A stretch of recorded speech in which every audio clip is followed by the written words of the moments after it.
Mas, niki beneran mau diambil ta? Meragukan. Kepala sekolah itu meragukan saya gitu loh, Kak. Kenapa kok nggak ke Al Azhar atau mungkin Riyadh, Maroko atau mungkin kemana ke Yaman seperti itu? Kenapa mengambil jurusan pertanian? Jadi, kita yang pegang kendali atas diri kita sendiri, kita yang pegang kendali atas hidup kita. Jadi orang lain itu cuma bisa kritik, cuma bisa ngasih saran.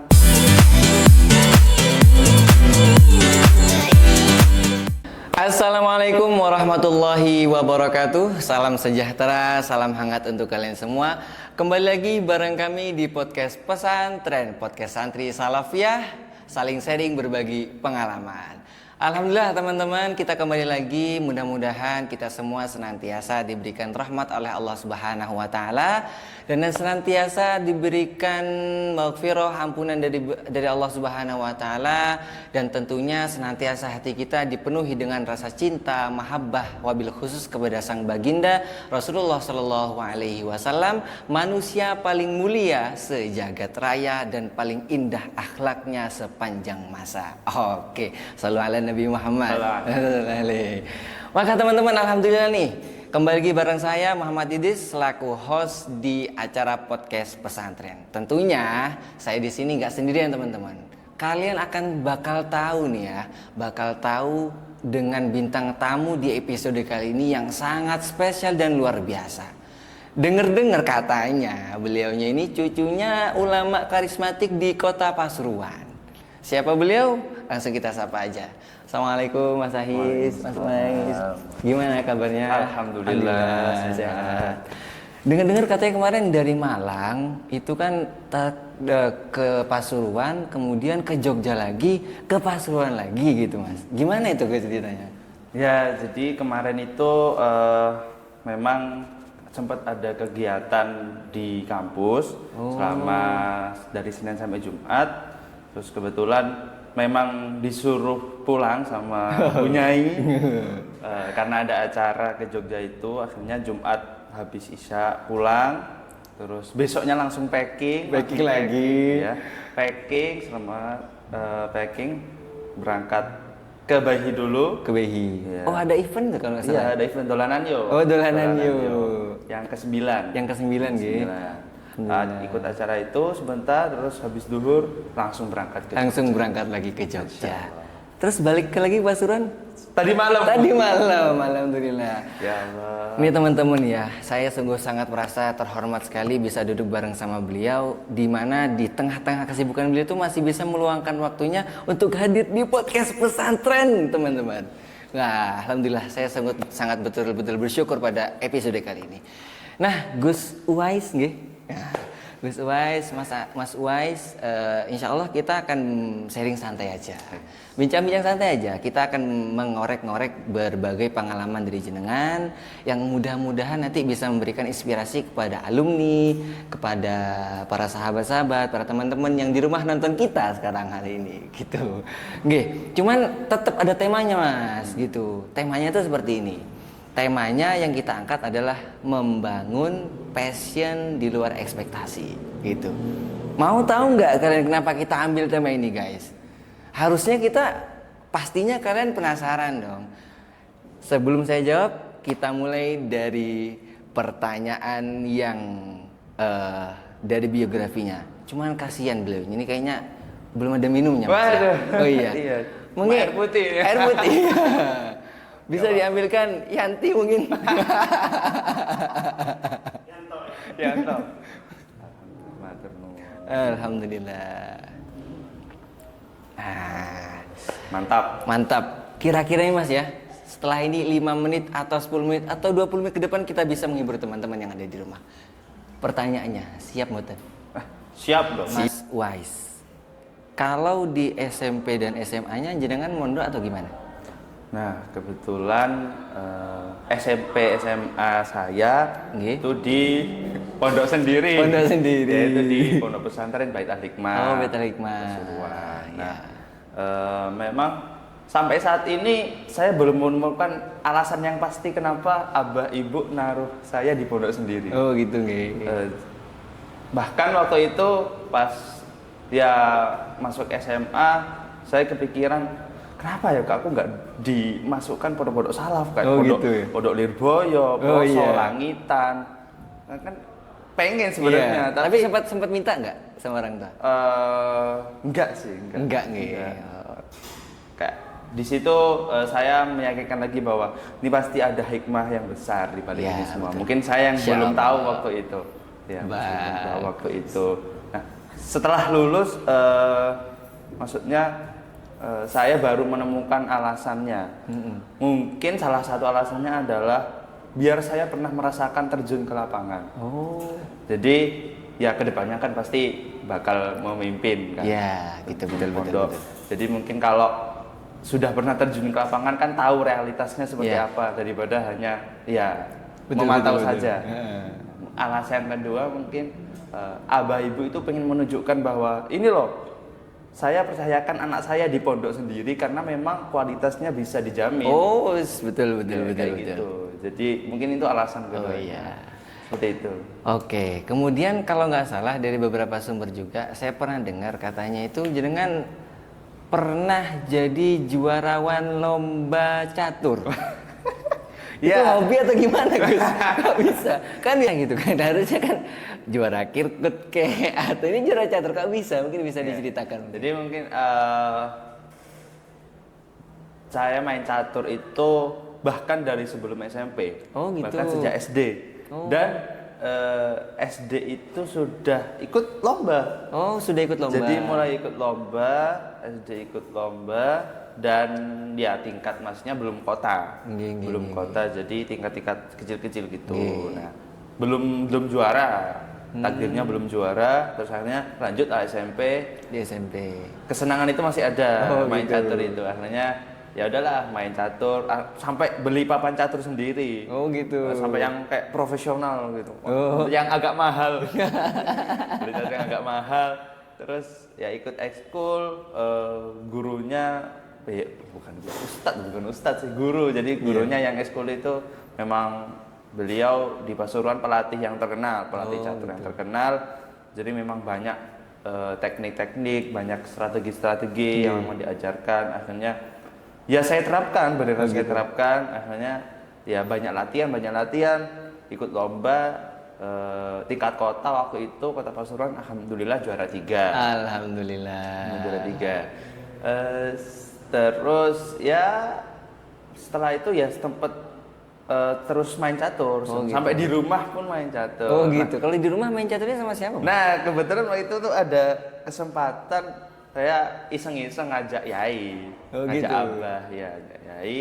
Terus, ayo wes, itu. Saya, wah, seneng dong maksudnya. Gua jabanin gitu ya. Belum pernah main nih kayak jujur ya Allah sebenarnya sempat underestimate sebenarnya bisa tak Abah ini main catur.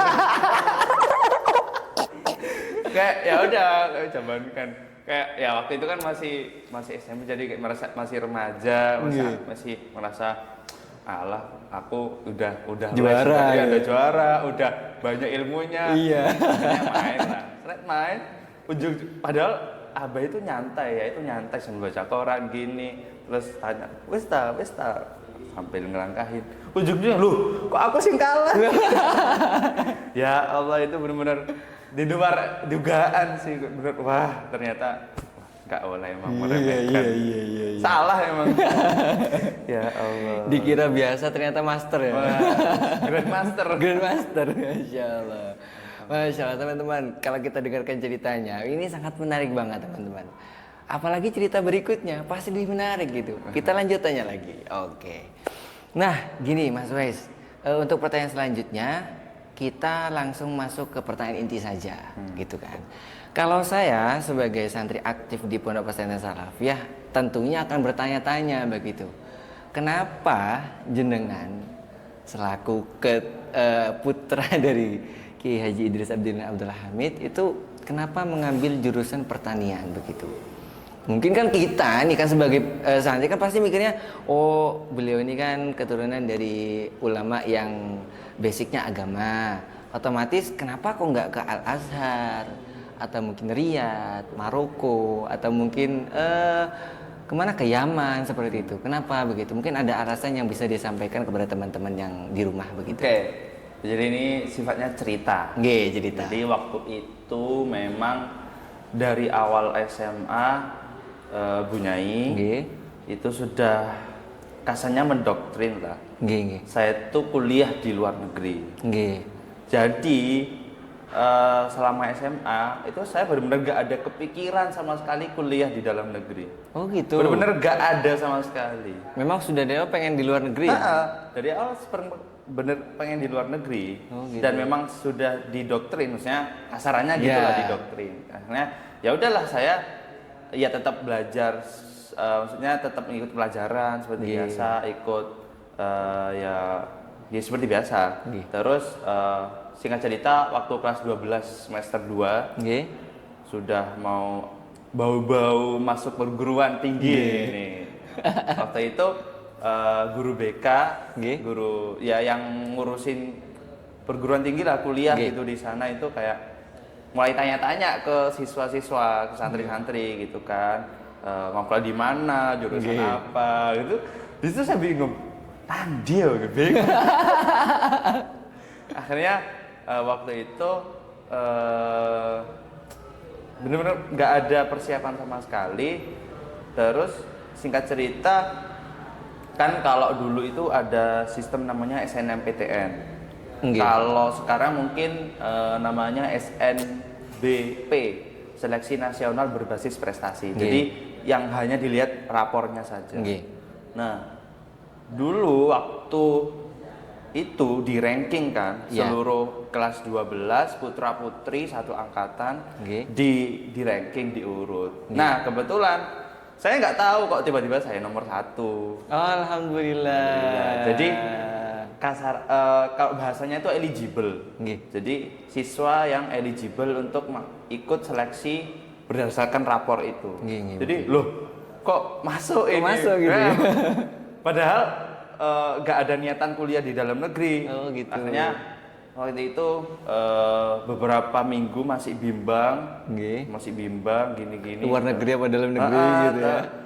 Di sisi lain ibu itu masih pengen tetap kekeh di luar negeri. Tapi di sisi lain juga kakak saya, Neng Widat dan juga Neng Wardah, terus juga pihak sekolah itu kayak menyayangkan kalau nggak diambil kesempatan ini gitu. Karena mengharumkan nama pondok pesantren betul, mengharumkan nama pondok gitu kan.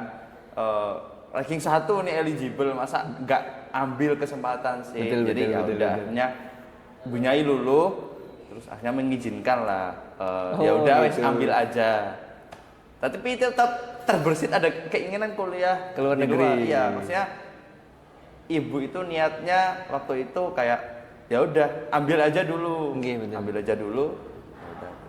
Singkat cerita setelah waktu itu kan ada 2 pilihan kalau SNMPTN. Yang pertama nggak tahu ya, dulu waktu saya memang agak suka biologi. Jadi saya pilih kedokteran. Sebelum masuk ke pilihan kampusnya. Nah, kenapa kok kuliah di UB? Nggak tahu ya, benar-benar itu benar-benar pure dari hati. Kayak insting, feeling gitu loh, kayak aduh gimana ya. Awalnya milih kota Surabaya, enggak wes panas gitu kan. Akhirnya milih Malang. Malang di mana ya? UB wes. Jadi benar-benar nggak ada memang nggak ada rencana gitu. Nggak ada rencana, benar-benar langsung spontan. Jadi spontan dan ya udah berdasarkan feeling aja, nggak ada rasionalisasi kenapa kok milih UB sembarang macam. Nggak ada, langsung milih UB. Nah, pilihan pertama emang pengen kedokteran sebenarnya, karena ya ada lah alasannya. Terus, nah pilihan kedua ini yang masih bingung. Apa itu? Pilihan kedua ini masih bingung, masih cari-cari sampai mepet penutupan pendaftaran.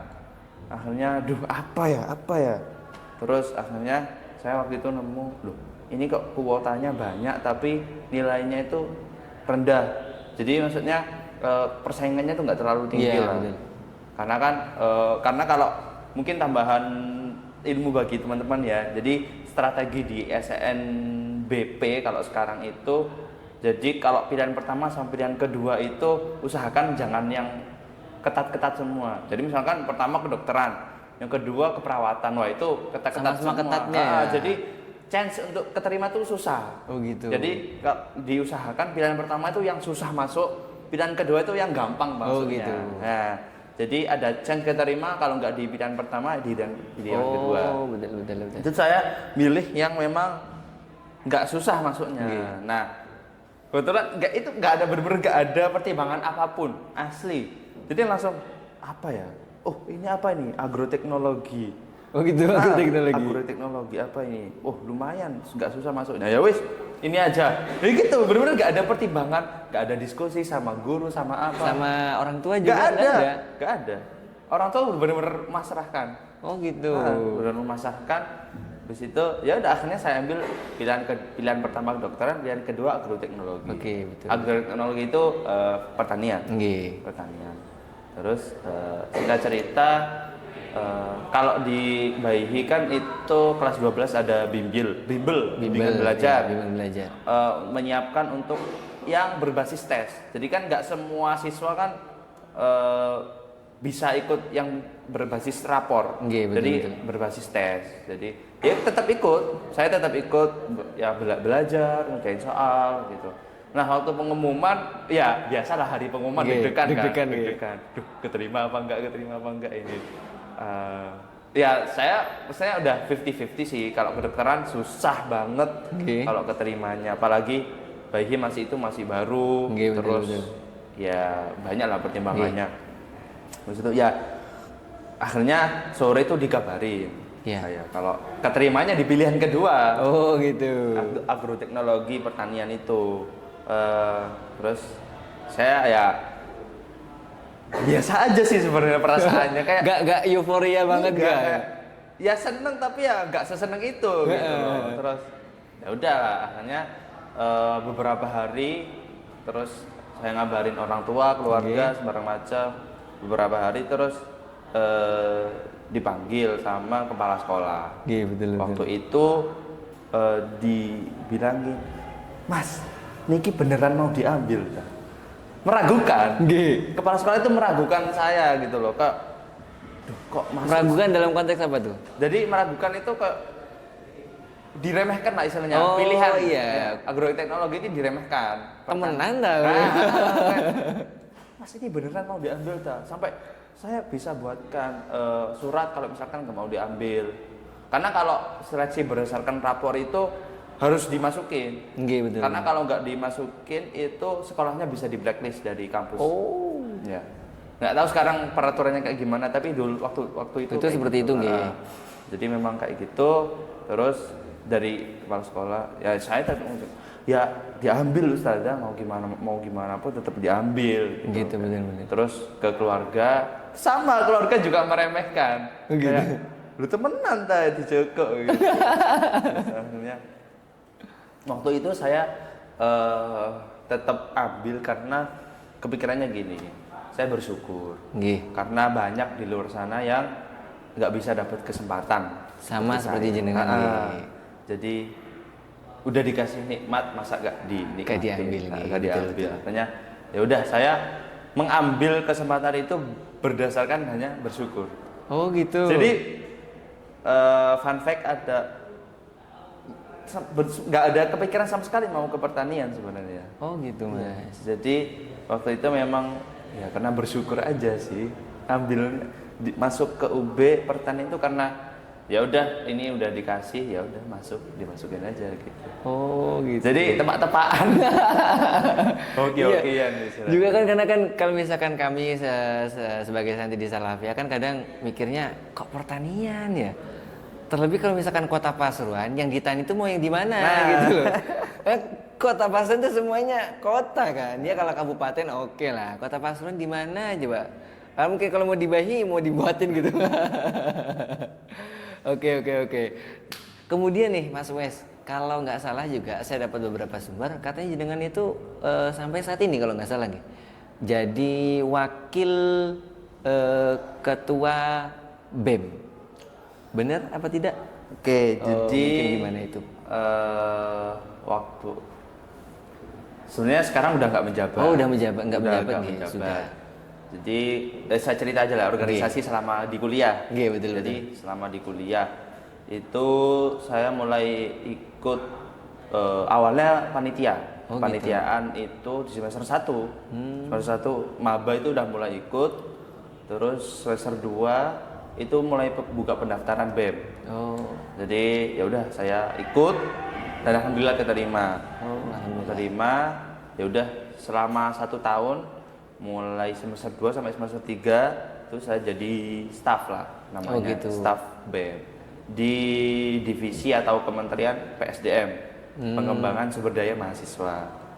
Nah di situ sebetulnya kalau dari orang tua sendiri, kalau dari Bunyai itu agak menentang. Oh gitu. Ya, Kok bisa tuh Mas? Iya kayak apa sih join organisasi kok metu bengi rapat terus kok apa ngopi soalnya kan.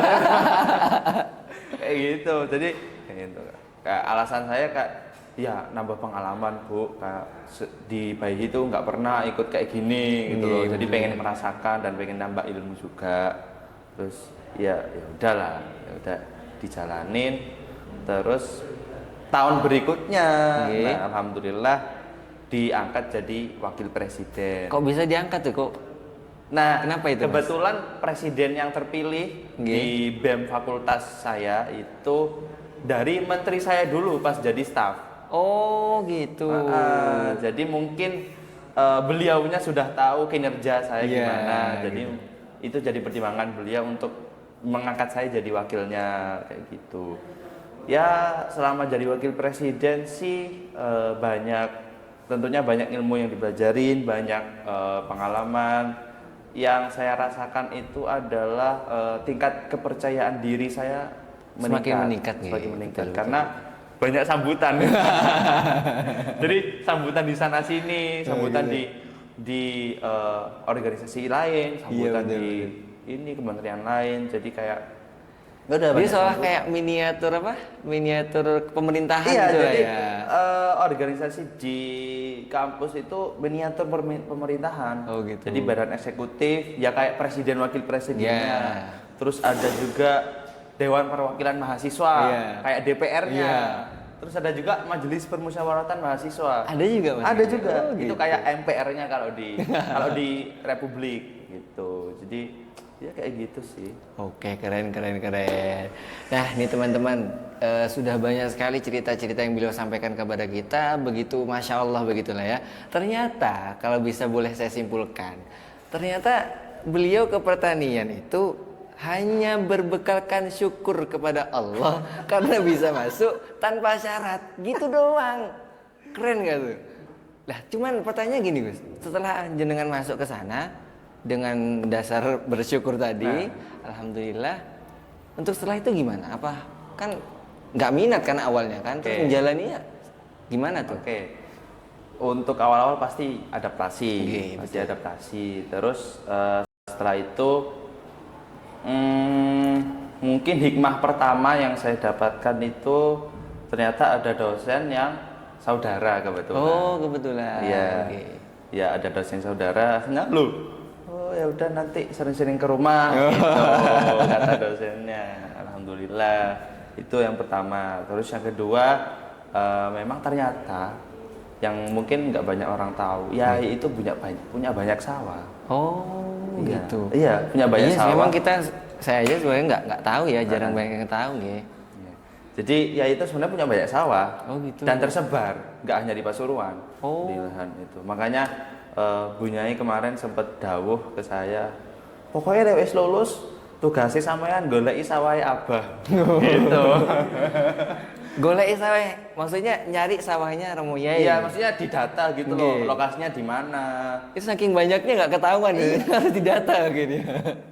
Yang saya dengar juga Yai kalau nggak salah punya lahan sawit. Oh gitu. Kelapa sawit. Ya. Itu saya masih belum tahu detailnya, makanya nanti setelah lulus ini ya itulah tugasnya.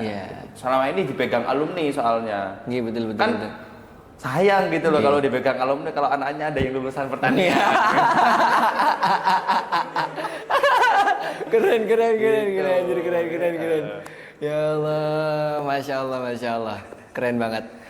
Alhamdulillah. Oke, alhamdulillah nih Mas Wes, di penghujung ini, mungkin di penghujung acara podcast ini, mungkin kita bisa memberikan sedikit saran-saran kepada teman-teman dan juga mungkin planning jenengan ke depannya itu seperti apa supaya teman-teman tahu, mungkin bisa memberikan inspirasi lah bagi mereka gitu.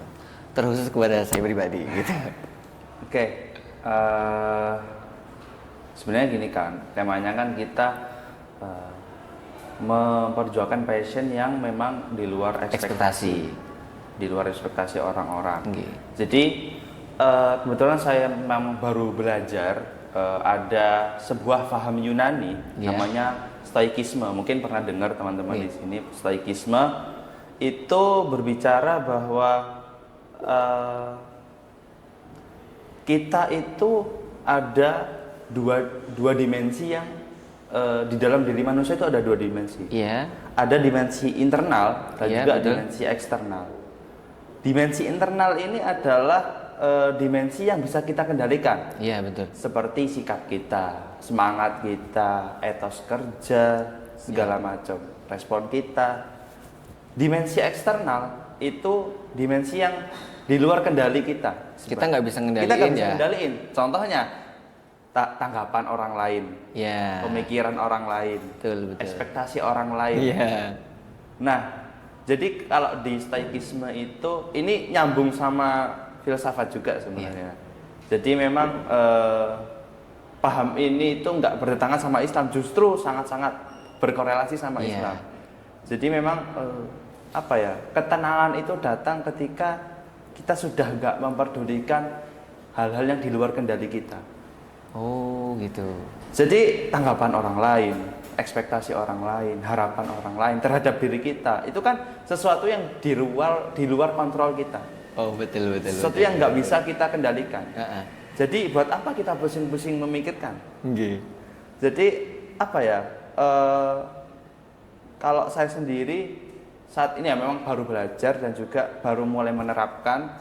Jadi hidup itu jauh kerasa lebih tenang kalau nggak memperdulikan tanggapan orang lain. Dimensi eksternal itu.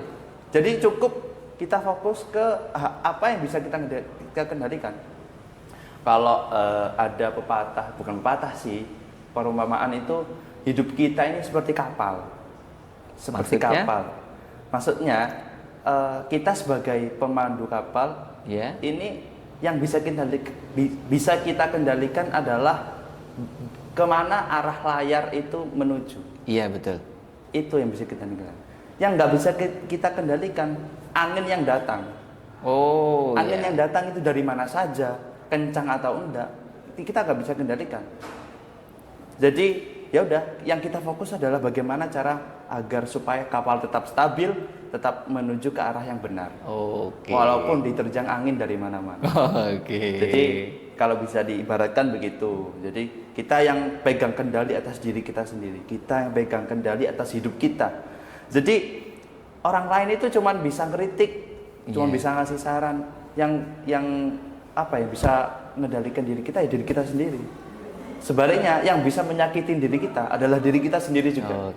Jadi orang lain itu sebenarnya nggak bisa mempengaruhi diri kita.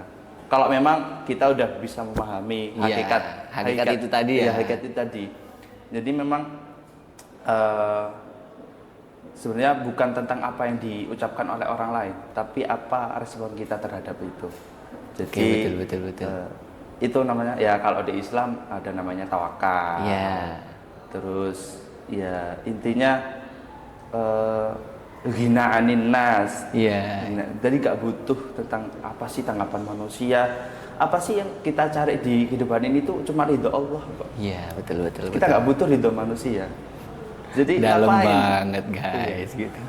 Jadi kalau nggak bisa kita tuh melakukan sesuatu tapi semua orang senang, itu nggak bisa. Nggak bisa, pasti ya, sudah sunatullah lah ya. Iya, nggak bisa. Pasti ada. Nabi Muhammad aja yang semulia itu banyak yang benci, banyak yang nggak suka. Apalagi cuma kita yang remahan. Iya, betul. Ya itulah. Oke, masya Allah teman-teman. Alhamdulillah banget kita pada kesempatan ini bisa ketemuan dengan bintang tamu yang sangat luar biasa. Cuman sebelum penutup nih Gus ya, Mas Uwais, kira-kira ada satu yang pengen saya tanyakan sebenarnya. Saya tuh pernah dulu dengar katanya dengan itu panggilannya Mas Ais. Terus kata Bunyai haram manggil Mas Ais. Itu kenapa Mas Ais? Mas Uwais sekarang harus manggilnya Mas Uwais gitu. Kenapa itu? Sebenarnya bukan gimana-gimana ya, kayak mungkin itu insiden pergantian nama itu, insiden pergantian panggilan itu sebenarnya waktu saya kuliah. Oh gitu. Mungkin Bunyai ngelihat tingkah laku saya selama kuliah yang kurang gimana, akhirnya wis ganti aja Uwais. Ben apa? Ben luwe apik. Ben dadi luwe apik gitu. Jadi sebenarnya cuman di situ aja niatnya. Tapi banyak kok yang masih tetap manggil Mas Ahis, Mas Ahis. Karena memang udah kebiasaannya gitu. Iya. Ya teman-teman kan kita kan bingung gitu. Kenapa ya kok bisa pertama itu Mas Ahis, terus dirubah Mas Uwais, ada hal apa gitu kan, penasaran kita. Alhamdulillah pada malam ini sudah terjawab oleh beliau gitu. Alhamdulillahirrabbilalamin, sampailah kita di penghujung acara teman-teman. Sudah sangat seru banget. Kemudian teman-teman di rumah, pemirsa yang di rumah, jangan lupa terus saksikan ya dan dukung terus kita podcast pesantren, podcast santri Salafiyah, saling sharing santai, berbagi pengalaman gitu. Oke, dari sini akhirul kalam. Sebelumnya saya terima kasih matur nuwun yang banyak. Sama-sama. Mas Uwais sudah meluangkan waktunya di tengah kesibukannya beliau. Masya Allah, Alhamdulillah. Yang terakhir, bagi teman-teman di rumah yang ingin mengirimkan kritik dan saran, kalian bisa kirimkan kritik dan saran kalian melalui akun resmi media sosial Pondok Pesantren Salafiyah yang ada di bawah ini. Oke? Akhir kalam dari saya. Assalamualaikum warahmatullahi wabarakatuh.